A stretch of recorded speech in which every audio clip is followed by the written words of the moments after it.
it's going to be tough to, I mean, I think we had a very interesting and how can I say, lively panel, so we're in this tough position to keep up the good work. But I think the previous panel gave us also a very nice segue to this panel, which is focusing on the policy responses to irregular migration. Let me perhaps start again by introducing myself. My name is Triandafyllidou. I hold the Canada Excellence Research Chair in Migration and Integration at Toronto Metropolitan University. But also I'm a European by origin. I moved to Canada in 2019, and I was also the scientific coordinator of the Clandestino project. So felt so happy and excited when Albert and Jill took up the MirreM project, and like we went through these 3 years of intensive work. I have a distinguished panel with me. Today I'll start from the further end, Maegan Hendow, who is based at ICMPD Vienna as a senior researcher, and actually Maegan and I have worked on many projects together, so it's an ongoing conversation. Same with Blanca Garcés Mascareñas, who is a senior researcher at CIDOB in Barcelona, and again, well, thanks to DG Research, where you guys, we've worked a lot on many important issues, I think, that relate to migration governance and migrant integration. And last but not least, very happy to have with us Mauro Gagliardi from the cabinet of the Commissioner Magnus Brunner, and who brings to us a wealth of experience and knowledge about the policy precisely aspect of dealing with migrants in an irregular situation. And I think also I think it's important to say, and it was mentioned before, that while migrants in an irregular situation are very much a national issue of sovereignty, of course there's a very strong framework at the EU level, and I suppose you experienced a lot the political and policy tensions that were mentioned also in the previous panel. So we will start this panel by having Maegan present the typology of policies that deal with irregularity that we've developed in the MirreM project. Super. Thanks, Anna. And so in the MirreM project, we mapped out across the 20 countries that were covered policies addressing irregular migration. And what we then tried to do was also try to categorize them and better understand the different types of policy responses to the presence of irregular migrants, so migrants who are already in country. And what we found here, this is the version that's in the working paper. It's been slightly streamlined. I'll mention that as I go through, but I'll just very quickly, we identified seven types of policy responses to the presence of irregular migrants.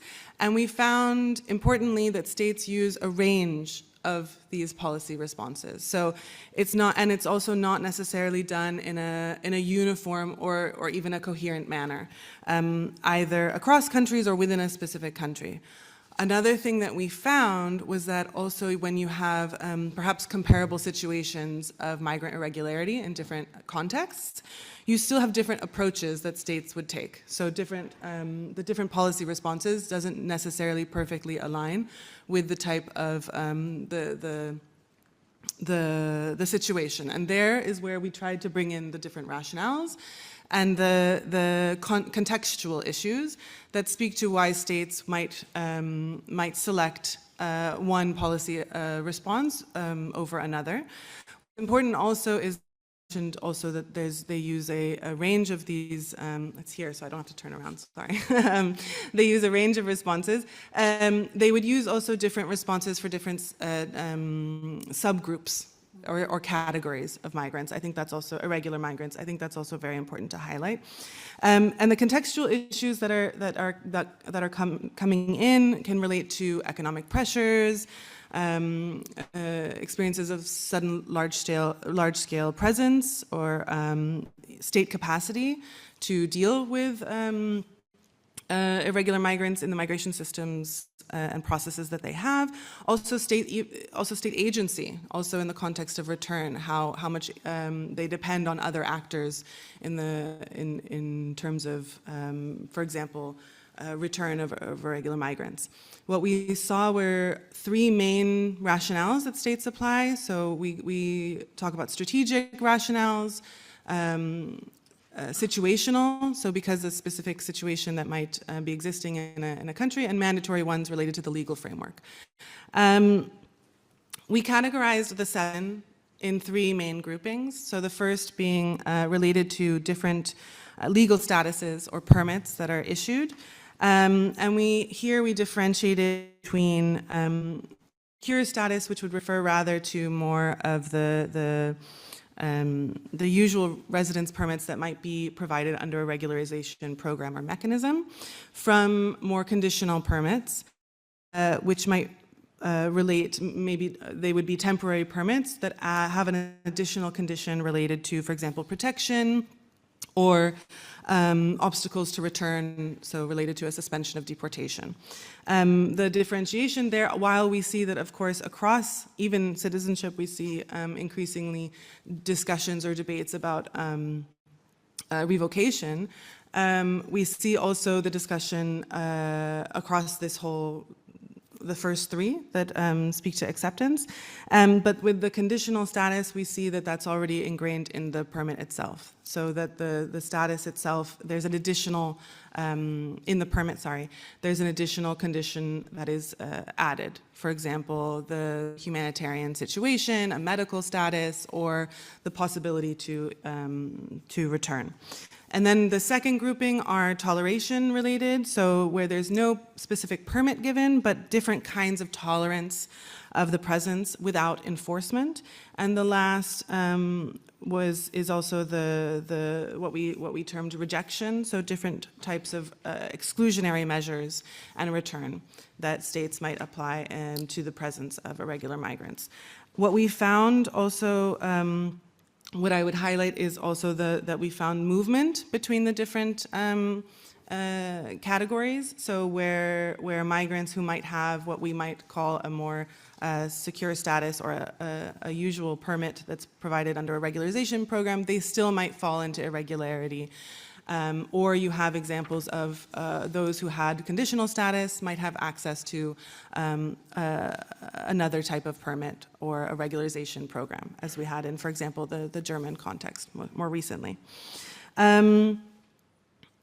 I just wanted to highlight also the handbook here. So what we've tried to do in the handbook of regularization, one of the chapters, was to map out the different potential outcomes of the different policy responses as a way to also highlight and ideally also prepare policymakers for taking into account these potential outcomes as they're planning their responses across different categories or groups. So I think that, or unless you also want me to talk about the trends, or... No, I think it's better, yeah. Thank you very much, Maegan. It's a masterpiece of compression, also just producing this framework, but I think what we have wanted to highlight is the difference between what are the objectives of a policy and what can be the rationale. Because I think often the rationale presented may respond to more political concerns, but the actual objectives respond to more pragmatic and policy concerns, and also that perhaps often again the general public or journalists think that the response to migrants in an irregular situation is always, try to apprehend and expel, but we know that often there are many other policy responses that respond to a complex array of factors, which include, as also Maegan was showing, different types of legal statuses or the accept de facto do nothing, kind of reactions. But I want to ask, I think what we've also pointed out this morning is that sometimes there's a gap between what is done on the ground and what is discussed in the media. We heard Tuba before speaking, about, Amparo about people read and think about arrivals through, for instance, the boats. But actually, the people in an irregular situation are a different cohort. So what would you tell us, Blanca, about the narratives? Yeah, thank you. I should... Yeah, this one. Well, thank you very much. Before I give an answer to your question, let me thank the organizers for inviting me to this conference. And let me as well congratulate the project team for such impressive findings, and also for the way you make them available through the website, but also through these publications. I was really impressed.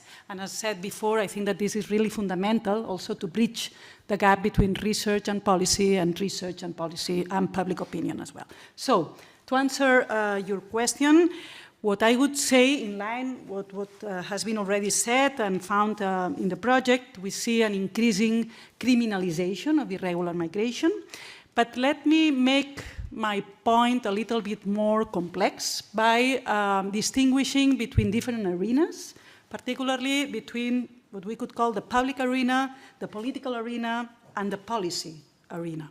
So the public arena, which is mainly shaped by media and social media, there indeed we see this increasing criminalization at the external borders with the criminalization of irregular crossings, but also with the framing of irregular crossings, irregular arrivals, as a permanent crisis, and therefore by legitimizing with this crisis narrative emergency responses, which are at the basis of the creation of what we could call spaces of exception. This means spaces, geographic spaces, where laws and legal safeguards are put at hold.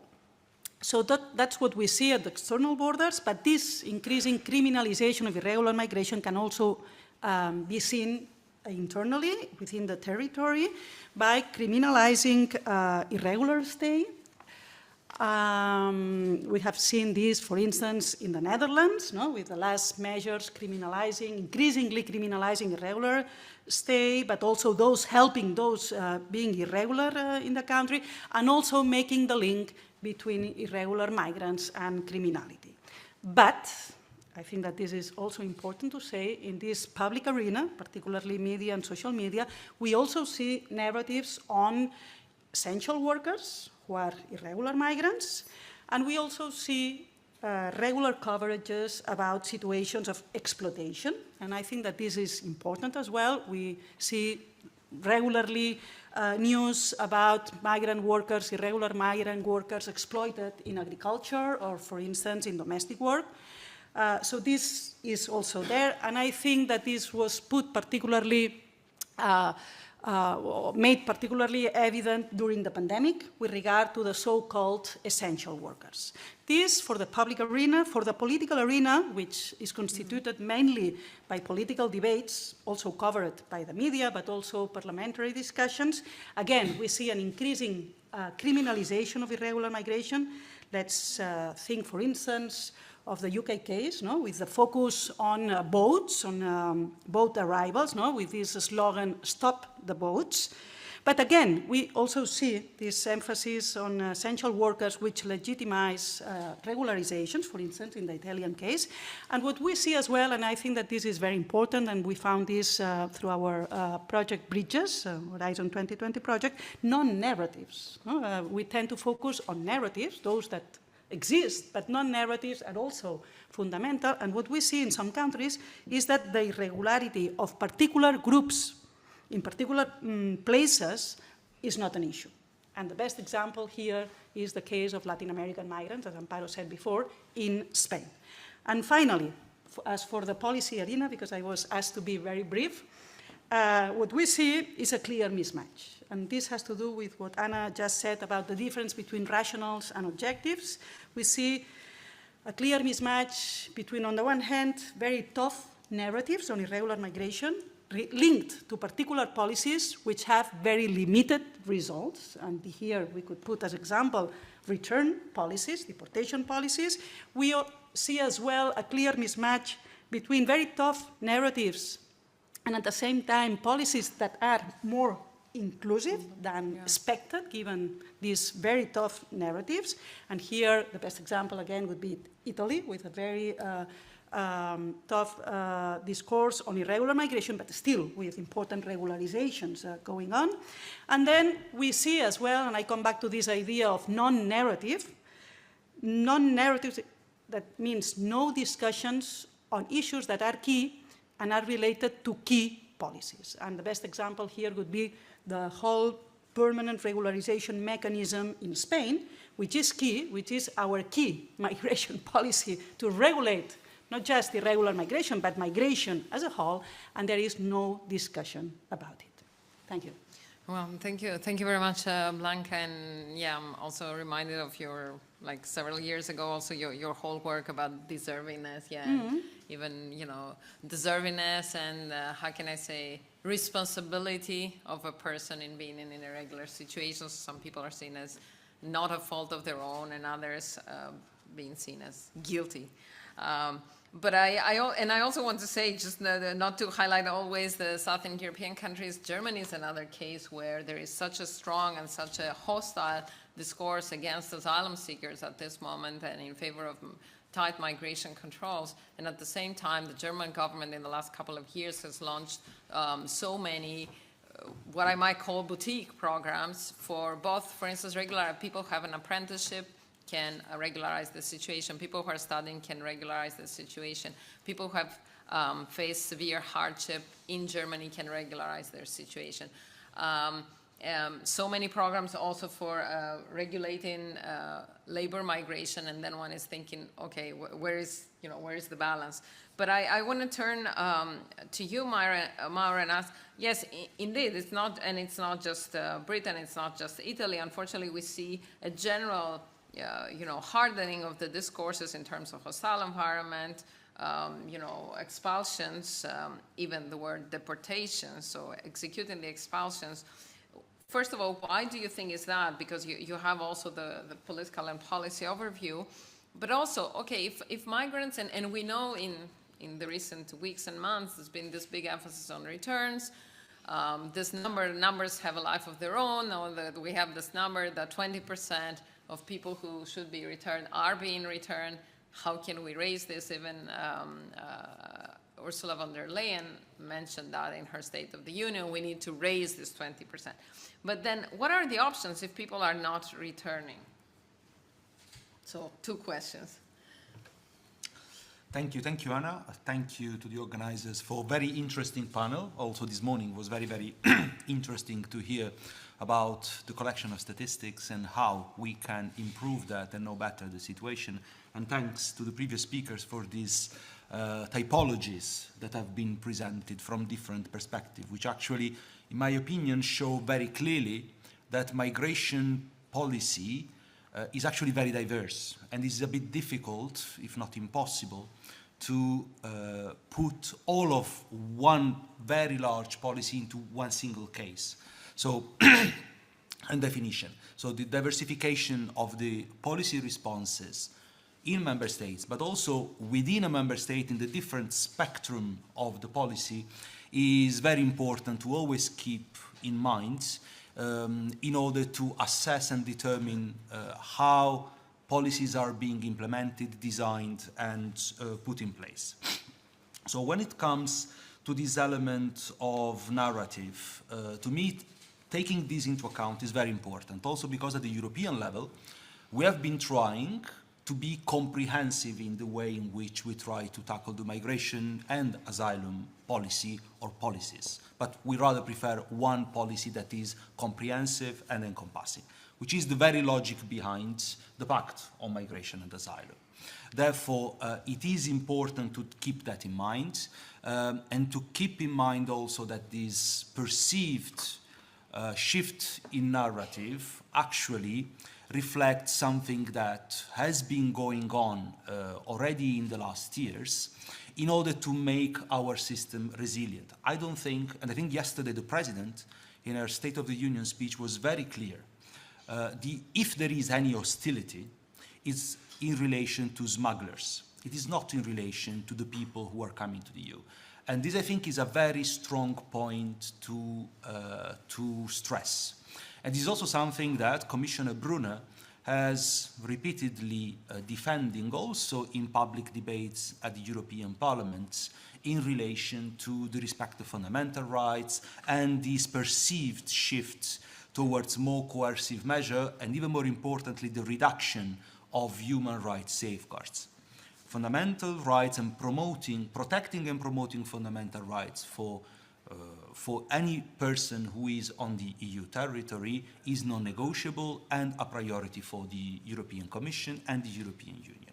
Now, the way in which we are able to do that concretely is a very important point, and this is why we are focusing so heavily in these months to make sure that the Pact on Migration and Asylum is implemented in all its aspects, because it contains a lot of safeguards for asylum seekers and for people who are seeking refuge or are asking to seek refuge in the European Union, in relation to children, in relation to the assistance that they will be provided, and so on and so forth.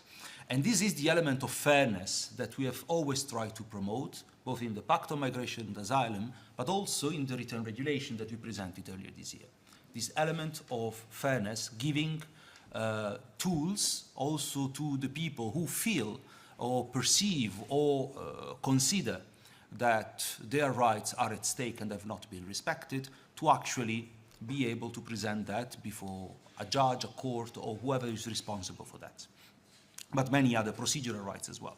And this is the same also for return, as I said.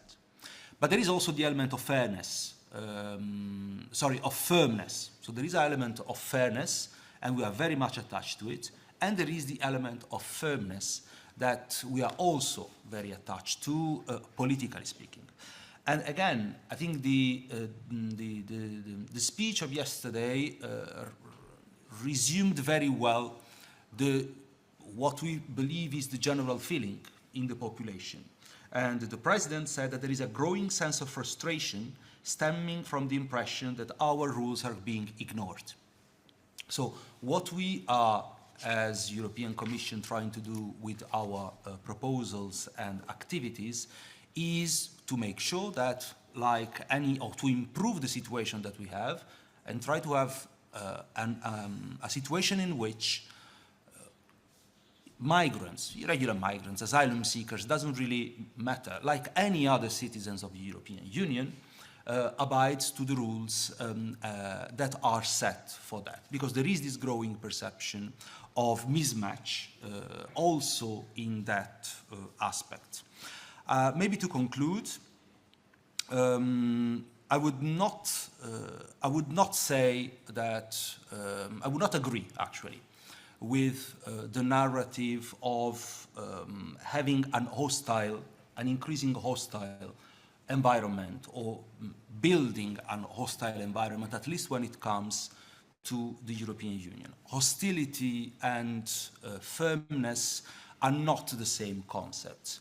And I think we have enough safeguards, and we are promoting enough safeguards in order to make sure that this element of firmness that politically we believe should be promoted indeed does not end up in a situation of hostility towards the migrants. As I said, if there is any hostility, is against the organized criminal groups that actually exploit the misery of migrants. Well, thank you very much, Mauro. And certainly, from my perspective, the intention is good, but it is true that on the ground, the hostility is towards migrants, also because the smugglers are nowhere to be seen and nowhere to be found. Even if this is not the intention, and certainly there is some tension between firmness and fairness, but I think one of the aspects that the MirreM project has also highlighted is that oftentimes people become irregular, and I think we spoke about it. Being in an irregular situation doesn't necessarily stem from an unauthorized entry. You may have an authorized entry, be in a regular situation, and then fall through the cracks of bureaucratic systems. So, and the question arises also in Canada in this moment, what do you do if someone has their lives in a given country, but for different reasons that relate to rules that may be changed, and they relate to the person trying but perhaps not succeeding in transition into another permit, they fall into irregular status, because it seems now the focus is on we have to return, we have to basically expel, deport anyone who doesn't have irregular status, because that's against the rules. But I do realize that we all try to navigate those tensions. I think I'd like at this point to open the floor for questions and comments. We will take them all in one go in the interest of time, because there's another panel, and I think that facilitates also more of an exchange. I see 2 people, 3. Thank you. Luca Barani, European Commission. I would also submit that going for an hostility policy is really, really risky, because there is a country where this was tried, which is the UK, and now you see that the policy objective was creation of an hostile environment, and this can be easily get out of hand, so you can have social hostility that, despite the policy objectives that are also very firm on the side of the Labour government, but it's difficult also to check the interaction between the policy objective and also the social interaction with that. Yeah, thank you. I have one person there. Then, okay, we take one and one. Emmanuel, there's also gentleman over there. Okay, so very shortly to Barbara John from Free University of Brussels. Thanks a lot. I think it's for the entire panel, maybe more relevant for Mauro.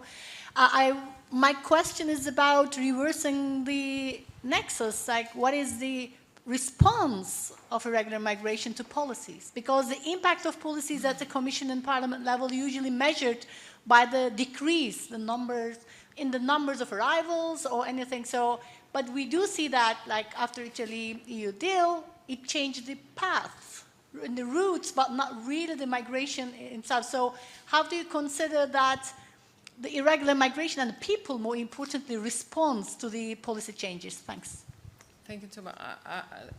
Then I'll take you, and then Ahmad, and then I have Amparo and Maristel. Hello, my name is Jeroen. I work for the Dutch government. One question I have is, what I find very interesting is, of course, the countries have very different approaches, and also that's one important way to learn about, for example, policy effectiveness. Because when it comes to research, of course, on migration, it's very difficult to base on just research to know what works in terms of migration, because it's such a complex phenomenon. So a lot of it has to be done, I would say, empirically, looking at what different countries are doing and what the consequences are. And with that in mind, I kind of wonder if you could reflect on how, from the EU perspective, there's a lot of focus on harmonization of policies, for example, return policies, also with the new migration pact turning a lot of things into regulations rather than directives, for example. To what extent does that impact our ability to learn from the perspectives and the experiences of other countries if policies are increasingly harmonized? Thank you. Yes, thank you very much. My question, Ahmad Wali from PUB. My question was also related to hostile policies, not only on the borders or from the external aspect of it, but also towards the regular migrants who are within the EU. During the data collection for MirreM, when we spoke with people, we have seen people being imprisoned and put with like highest level of criminals together in the same cell, and in several countries, particularly in Belgium, and even like the civil society or any sort of safeguarding has not been really implemented, and a lot of like horrible conditions that people only for the reason of not having a valid document has to go through that. These are some of the very concerning outcomes of the research that we wanted to raise also, that what would the colleagues from the Commission or other policy institutions would think about this. Yes, thank you very much, Ahmad. I have Amparo and Maristel.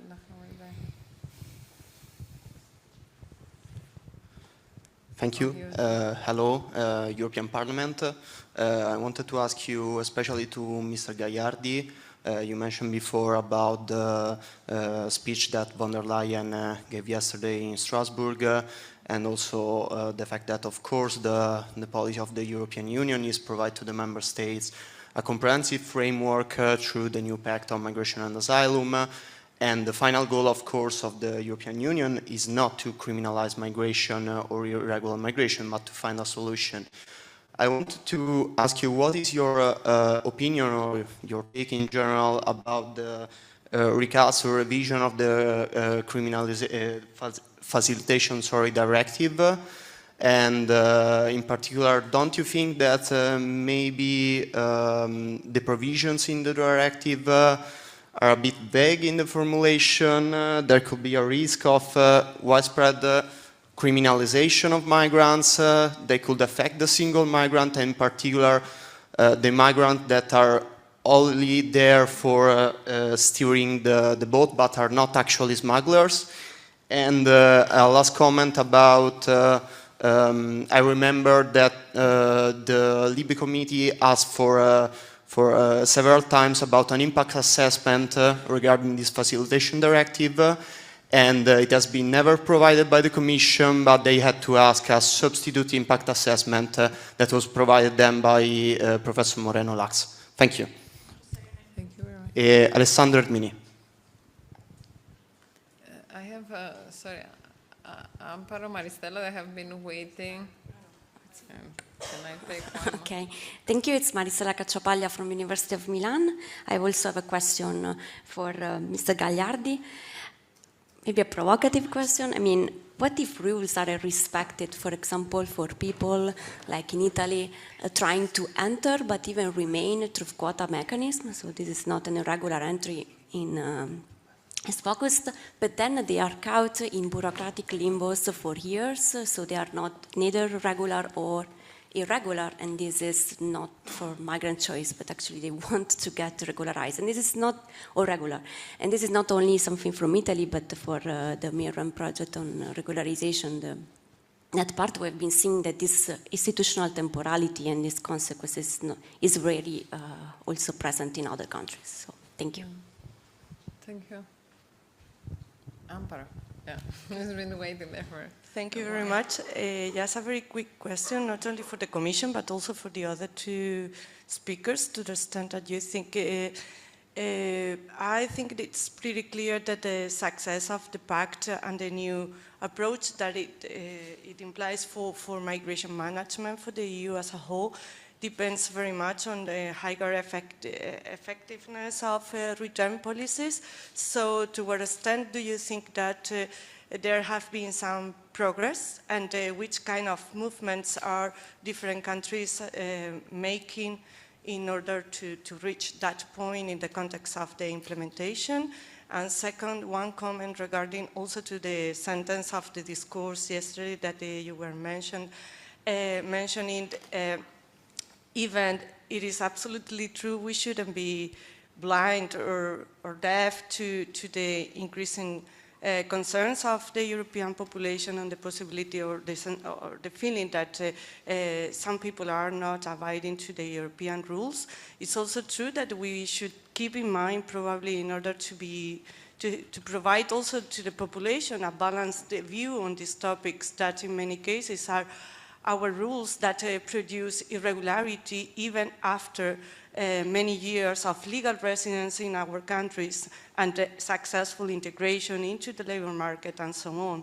And that also creates the risk for a large population of origin migrants to feel betrayed to some extent by the countries where they have invested and contributed a lot. And probably we should, especially considering that legal routes have been non-opened as much as promised for many years already, probably we need to put both sides of the population that we talked to in the discourse. Thank you very much.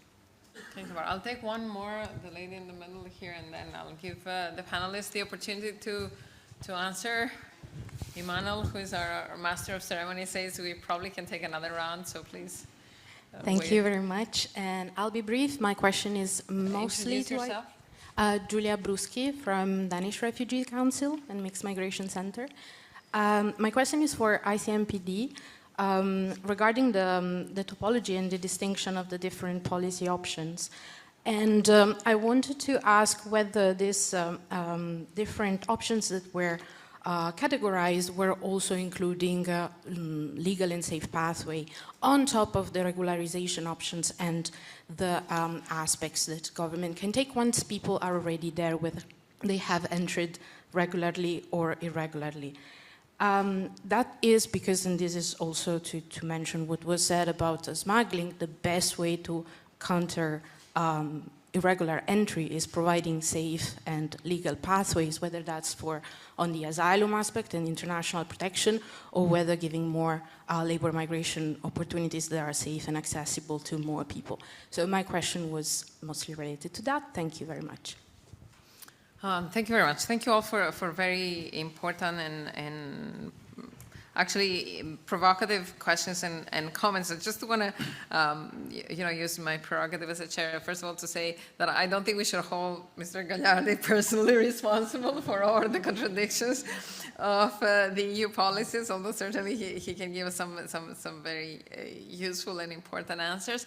And I also want to say, I think there's a lot that boils down to the narratives and also the contradiction between objectives and rationales, because I think one reason why there is this emphasis on return is this perception, and you also mentioned perception of people not respecting the rules versus whatever is the reality. And the reality of migrant irregularity and even the data that we talked this morning has a lot to do with enforcement.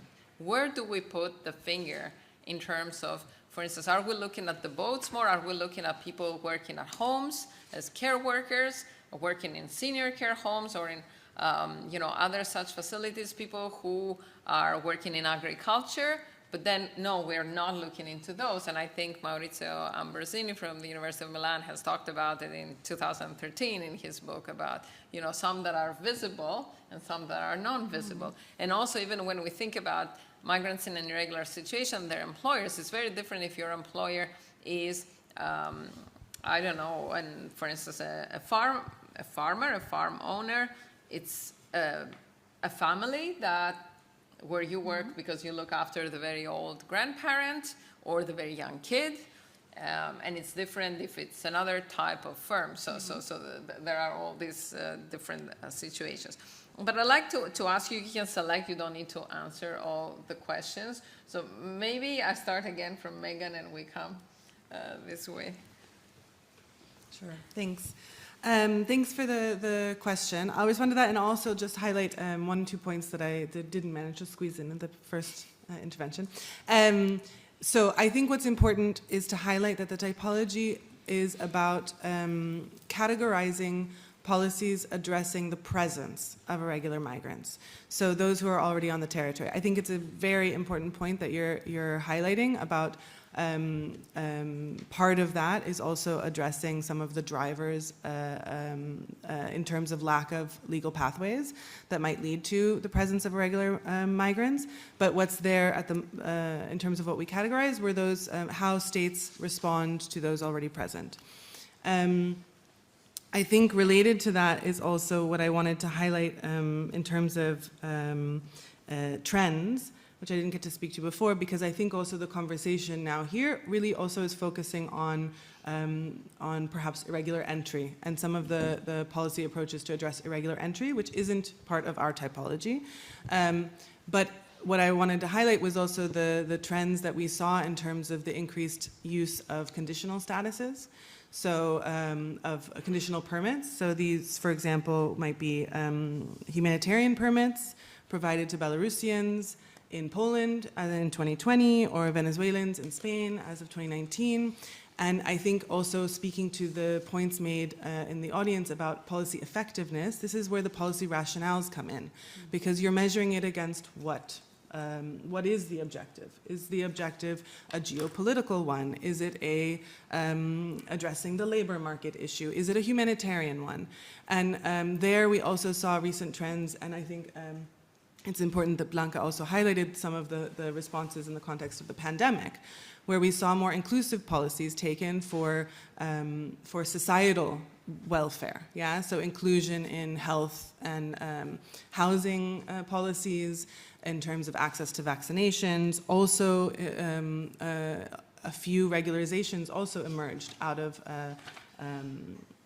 both economic pressure and related to the restricted mobility, but also humanitarian concerns voiced by civil society. So I'm thinking of the regularizations in Ireland, in Greece, and in Italy as well there. So I think it's important also to highlight that while the political priority might be with respect to the external borders, and there's a lot of attention and policy prioritization in the context of return, I think it's important to also highlight on where the trends are in terms of addressing the presence of irregular migrants already present, which is not, it can be differentiated a bit. Yeah. Thank you. Thank you very much, Megan. Thank you, Anna. I'll be brief. Two questions, the one on policy effectiveness and the question by Amparo on return, and the other one on perceptions and narratives. So about policy effectiveness and return policies, I would say that return policies, or more broadly, deportation policies, are a very good example of a tough narrative that leads to tough policies with very limited results. And in fact, Anna referred to this 20%. Why are they so limited in terms of results? First of all, because to detain irregular migrants, you should set up a policing state, and we see it now in the US with a police stopping people on the streets and a detention infrastructure. This is the first point. Secondly, because the problem is that detained migrants have rights, so detention is limited in time, and migrants, detained people, have the right to appeal. To solve this, to facilitate detention and limit rights, these have a direct impact on democracy, and we are seeing this again in the case of the US. The third reason why return policies are difficult to implement is because all depends on the countries where you send people back. And this politically puts us in their hands, first of all, and secondly, these countries are very reluctant to accept returnees, basically because it's a very politically costly measure for them, for their citizens and voters. Fourth, these policies are very costly, economically costly, to send people back. And finally, these policies are also quite ineffective, because in many cases, these people that are being sent back try to return, to come back. So these are the reasons why these kind of policies are so difficult to implement. But then the question would be, why, if these policies have such limited results, why are they so central? And this leads me to this difference between rational and objectives. I would say that return policies are a very good example of symbolic policies, policies that pursue a different goal than the one they declared. So I would say that it's not much about real return, it's particularly about performing return, about performing toughness. It's about narratives. It's a policy that, above all, is a narrative. And then the question would be to convince who or what for. And I would say to convince voters, on the one hand, and to convince potential migrants not to come. I would say that this is the real objectives of this policy. But this kind of policy have two risks. The first one is policy failure. And policy failure fits the extreme right. And the second one is indeed to undermine legal rights, individual rights, and also legal safeguards. And the best example is the whole discussion on the connection criteria. And my last point about, Mauro said about this unrest with the perception that rules are being ignored. And this reminds me what Denison, in one of his publications on narratives and public opinion, says. He says, in fact, the unrest towards migration is not much about migrants, but about the perception of discontrol. But the question is, why this perception of discontrol? And I would say, and here I finish, I think that it has to do with this mismatch between rationals and goals, these symbolic policies, and also, and this refers directly to the EU level, to this perception that there is no way to find a consensus among member states. And in fact, I would say, and we could discuss it further, that the EU Pact on Migration and Asylum is not the result of a real consensus, but just a performance of this consensus. And the implementation of this EU Pact on Migration and Asylum, I think, hopefully not, but will show how. Okay, but admittedly, such performance of consensus happens also at the national level. Yeah, So indeed. Yeah, sure. Mauro, the floor is yours. Thank you, Anna. Thank you for the questions. I'm used to get fire after so many years in this area. But very many interesting reflections. I will try to bring some elements on those. Very interesting indeed, the response to policy changes by the actual people concerned. I don't really have an answer to that. It's difficult to give an answer to that. Of course, we see decreasing arrivals, quite significant in the last years, minus 38% in 2024. We're already seeing minus 18% of irregular arrivals in 2025, mid-year until June. We have seen a significant decrease of asylum applications, minus 23% this year, the UAE reports. So there is this. But at the same time, our new pact hasn't entered into force.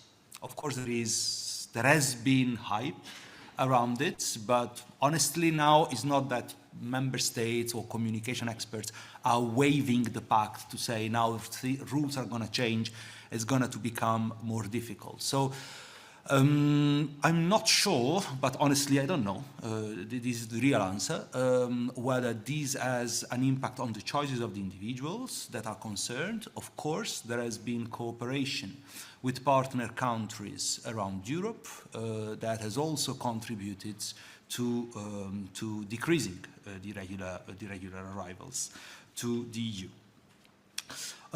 Other very interesting question on the harmonization of policies and whether this can make us poorer, if I understand essentially your question.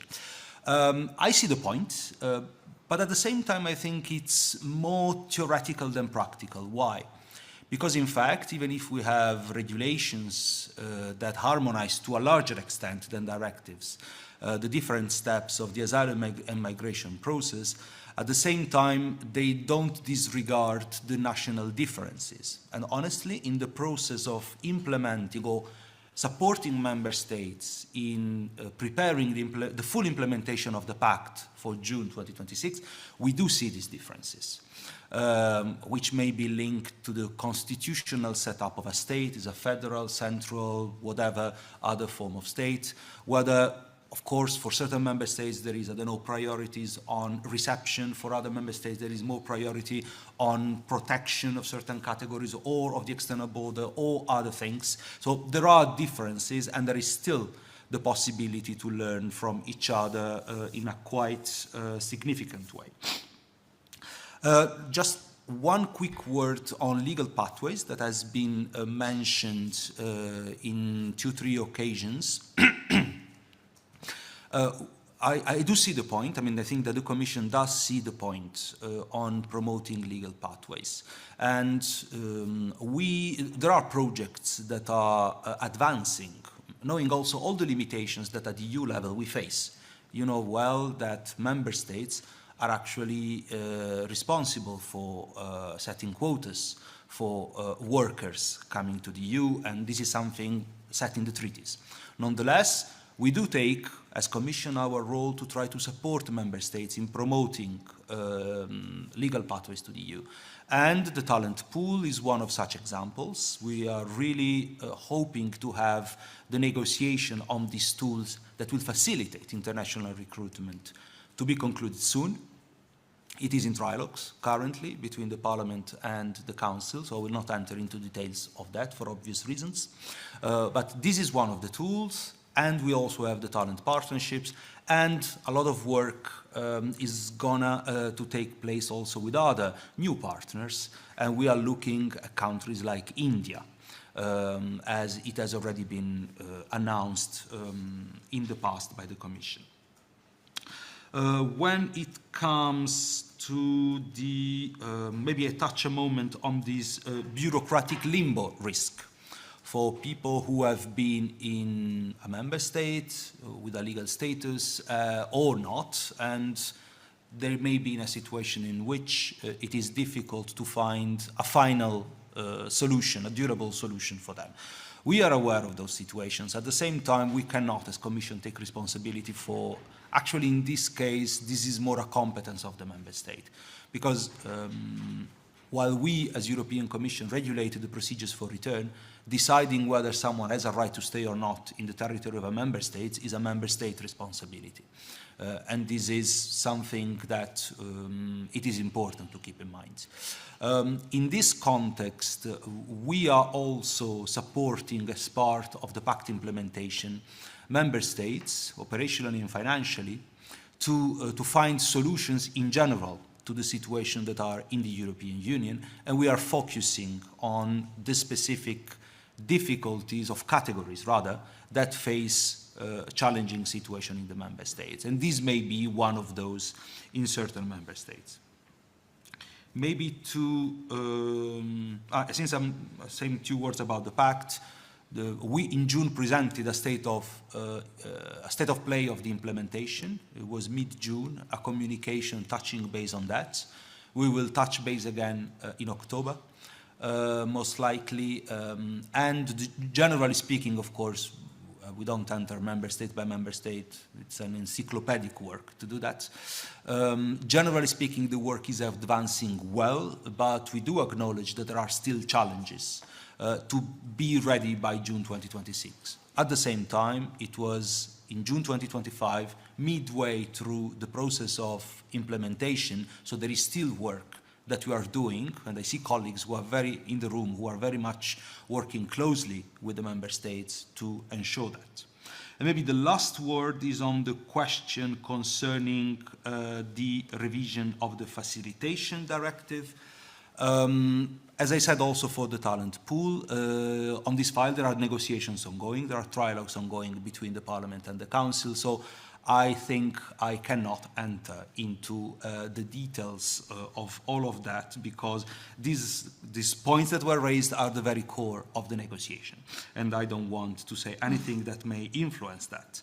However, since I've been very much involved in my previous job, not now, on this directive, it is for the Commission a very important point, and we put it in our proposal, the protection of the humanitarian assistance that is provided to migrants in distress. We actually widened the scope of what the 2004 directive, if memory is correct, provides when it comes to the framework decision provides when 2001 framework decision and facilitation directive. This is an important point, but this is also a delicate and political point in the negotiating discussion. So this is something on which we want to preserve the provisions of international law that are that relate to that. Thank you. Thank you very much for a comprehensive answer to a challenging set of questions. I'd like to open the floor for some more questions. Yes, I have the gentleman over there. And Albert. Yeah. Hello. Hi, my name is Filip Savatic. I'm a postdoctoral researcher for the PACES project, another Horizon project, and I'm at Université Sorbonne Paris Nord in Paris. A question for all of the panelists, given your different positions. Can we, should we, and are we disentangling responses to irregular migration from forced migration? Frequently the discussion is turning to asylum seekers and asylum seeking. Is that irregular migration or is that forced migration? And is it possible to discuss these two separately, even though they're frequently amalgamated? Thank you. Yes, sorry, I forgot. There's an online question, and then Albert. Sorry. Yeah, there's an online question. I think Mauro Gagliardi already touched upon this, but I think we can maybe expand a little bit more. The question is, what are the options when people cannot be returned? I understand you mentioned that it's a member state's competence, but maybe since there is a legislation on returns, maybe you can also elaborate a bit more on what happens when this is not possible. Kirsten Wraith, I'm not sure if I'm pronouncing it correctly. Thank you very much. Okay, thank you. Since we will be talking about regularization in the next panel, I just leave it as a comment. I think it's important also in relation to return and the return rate, just to question that figure. Because there is return decisions made that are already, where it's already clear that people are not going to be returned. It's a procedural question. You count this as a decision and then it goes into the next step of a procedure. So I think that there's some issue here, and also creating a pressure on being tough, which is completely unnecessary. If you would look at it from a different perspective and look at, also define benchmarks, what is effective return policy. So, and the KCMD has just published a report on trying to look at this question.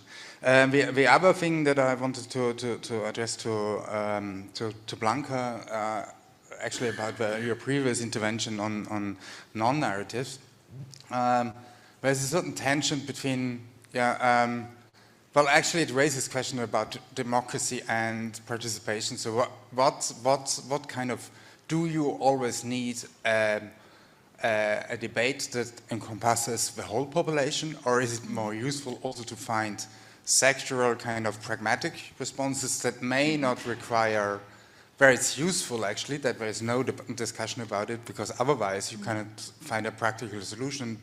Once the politics get in, you are on the hostility track again, and there's a stalemate. So there's a certain tension on how to address this. Yeah, well, thank you very much. Actually, I want to perhaps add the question most to you, Mauro, and a question and a comment. So first the comment. So I want to say that we're talking about legal pathways, and you spoke about legal pathways, talking about people who come irregularly, and certainly there's a connection about the feasibility of legal pathways and the desperation that there will never be a legal pathway, so what the heck, you're trying, you know, because you have a hope for a better life. And we need to remind ourselves that the people who come, you know, without authorization are not the poorest of the poor. They're usually middle class, lower middle class, but of course probably the people who come through the legal pathways are upper middle class. So there's a class element and often an ethnic and race element within the countries of origin that makes this selection. But I think there's something to be said, and because some people mentioned the pandemic, there is a globalized capitalism in which we live today, for good or for bad, which led to essential work and essential workers during COVID, because we were dependent on migrants for our food chains and for our care systems and health systems. And at the same time, the same globalized capitalism with its pros and cons leads to this situation now. We have geopolitical uncertainty, you know, heightened sense of risk, energy crisis, and that leads to a competition towards the bottom, and the idea of I need to close the doors and create my certainty, and that's why the 20% and return discourse sticks more with the electorate rather than the essential work discourse that we very quickly forgot about, but is still there because we need that essential work and those essential workers, but nobody talks about them anymore. But I think these are bigger contradictions, and I know it doesn't very much help our more concrete policy dilemmas. But I think what you were saying, Mauro, is because Blanca argued, and I will agree, and unfortunately or fortunately the data show that returns are not effective. They're not a good use of our resources. They are very expensive, financially, very expensive in terms of rights, because often, and that's not the responsibility of the Commission, but it is, to some extent, the responsibility of Frontex. There's huge violations of human rights in return procedures, and people try again very quickly. But you're saying deterrence is working because we see a decrease in irregular arrivals, but then I want to ask you, yes, but we were just saying before that a lot of these people in an irregular situation are not unauthorized arrivals. They are people who entered legally, and then they didn't manage to transition. So how do we deal with that? And of course also this question about decrease in asylum applications, and someone mentioned that we know that there is no right to migration, there is a right to leave your country, and there is a right to seek asylum. So a decrease in asylum applications in a context where conflicts unfortunately are rising around the world and the need for protection is rising. Is it a good thing? I'm not sure it is a good thing, and how do we deal with this contradiction that I do realize we have to face? And you can also speak, getting off your commission hat and say, where do you see the contradiction? That's not I start? Yeah. Thank you, Anna, and thanks again for the questions. Indeed, a lot of interesting reflections. So I will try to, maybe on this point of regularization, which is essentially also what you were raising, Anna, in relation to people who indeed are very often not people who arrived irregularly to the EU, but are people who were legally staying to the EU. And we heard earlier on about specific Spanish case, but of course, and the Latin American countries' arrivals. But this is not the only case, of course. It's more than that. Now, there are, of course, you can take it from many different angles. There is the angle already raised of the member states and what they perceive as being politically and socially sustainable in their own country when it comes to, let's call it regularization. And in any case, there will be the next panel that will focus much more on that, I understand, actually dedicated to that. And there is this important aspect. You can also look it from the lenses of the authorities and say, okay, but let's face it, a legal migrant who was in the EU also knew when his or her permit expired. And the same is for visa overstayers. They were allowed to come and work or visit the EU for a determined period of time that is known in advance. So while there may be reasons, family reasons, study, whatever that is, that would justify the choice of the person to stay nonetheless, and I humanly understand, of course, this choice, we go back to the point of the rules. Then people, citizens, have difficulties to understand why they may not, why they would be allowed not to comply with these rules.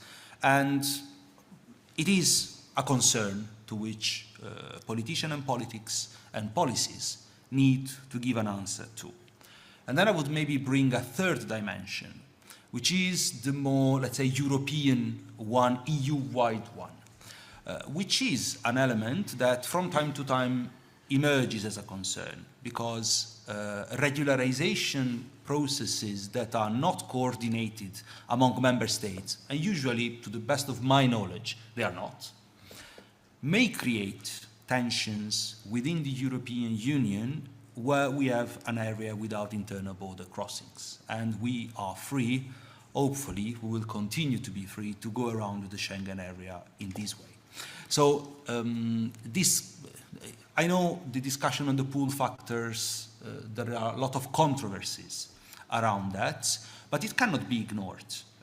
It cannot be ignored that if there is a country that puts together a specific policy of regularization that may bring, I'm not saying it does automatically and systematically, I have no basis for saying that, but this may bring to this kind of considerations that may create tension in an area without internal border controls and in an area where we are trying to build a common migration and asylum policy.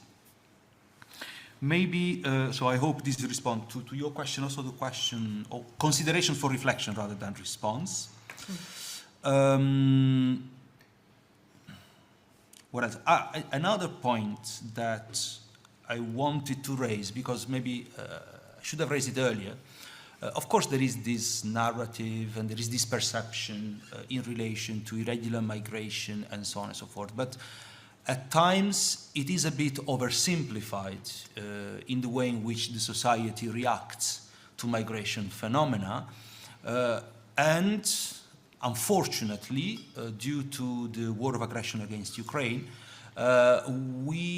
unfortunately for the war, but we have seen actually the reaction of society to welcome 4 million and more Ukrainian people fleeing the war and coming to the EU and opening literally their homes to welcome these people. So there are a lot of elements that make it quite complicated, as I said at the very beginning, to categorize in a simple way both the policies but also the societal reactions to those, because this one was clearly one of openness, while at least the narrative may indicate that there is a certain request for firmness when it comes to irregular migration.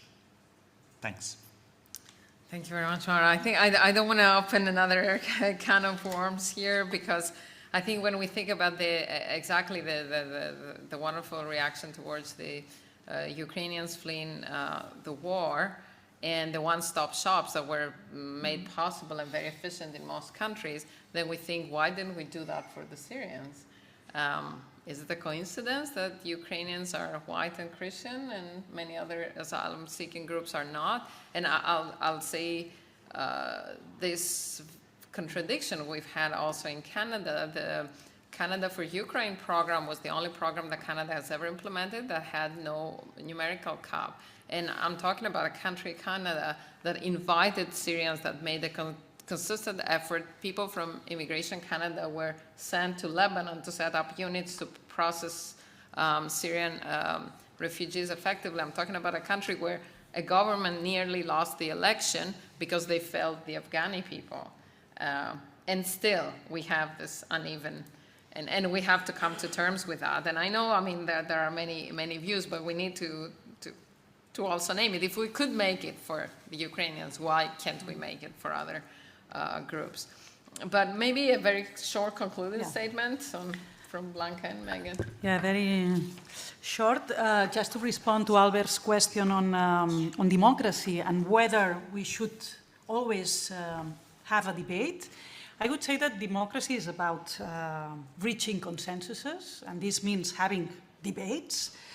But, so I would not say that there are things that should not be debated. I would say there are things that should not be politicized. And scholars have defined politicization in terms of salience and polarization, but I would add to this that politicization is when, or takes place when an issue is instrumentalized by political actors in order to gain support, and in a democracy this means to gain votes and to compete between political parties. This is the problem, and this is what leads to these symbolic policies. About deterrence, Anna, you said, does deterrence work? I'm not sure whether deterrence explains the decrease in the number of irregular arrivals at external EU borders. I would say that what explains this decrease in the number of irregular arrivals is cooperation with third countries, bilateral agreements, but these policies are very problematic for three reasons. First of all, huge costs in human rights. Secondly, it has geopolitical implications, but because these policies put us in their hands. This is the other side, what we call the weaponization of migration. And third, these are very short-term policies, and the ones coming from Southern European countries know that the numbers of irregular arrivals go up and down very quickly. Yeah, it's complicated. Maegan, your final words. How do we make a good thing out of a bad situation? Yeah, I don't know if I'm going to answer that question, but but maybe just making some small last point related to the online question and also Philip's as well, and maybe trying to bridge between the different panels. I want to highlight I want to ask the question, and I think it'll be perhaps hopefully discussed in the next session. What do we mean by regularization? Yeah, because when we actually look at the policy responses, what we see is perhaps not what we might be talking about in terms of the Arrigo or a regularization program in Ireland or in Italy, but it's also these mechanisms, these legal frameworks that allow people who have fallen into irregularity to access status. And every country we studied has that. Yeah, so when we talk about whether we should or how we distinguish between policy responses to irregular migration from forced, I also think it's important to highlight that one of the key indicators we have in terms of data on irregular migration is people who are have their asylum claims rejected. Yeah, and I think also important to think about that population is the potential for protection concerns that are responded to by regularization mechanisms that allow access to humanitarian status to people who have certain medical conditions, to, for example, suspension of deportation. We don't necessarily talk about those as regularization, but it is a way that people access permits, and as such, it serves the same purpose. And you have examples that are extremely large scale. For example, if you think about the temporary protection in the Turkish case, yeah, of Syrian arrivals since 2011 until when they started when they implemented the temporary protection framework in their context, that served to regularize and provide permits for millions of Syrians. So I think we also have to maybe rethink about how we consider the policy responses and the legal frameworks and what is a regularization or not. I think, yeah, maybe in the next panel we find out. So that's a perfect segue for the next panel. Thank you very much all for engaging into an honest and critical conversation. Thank you for the questions.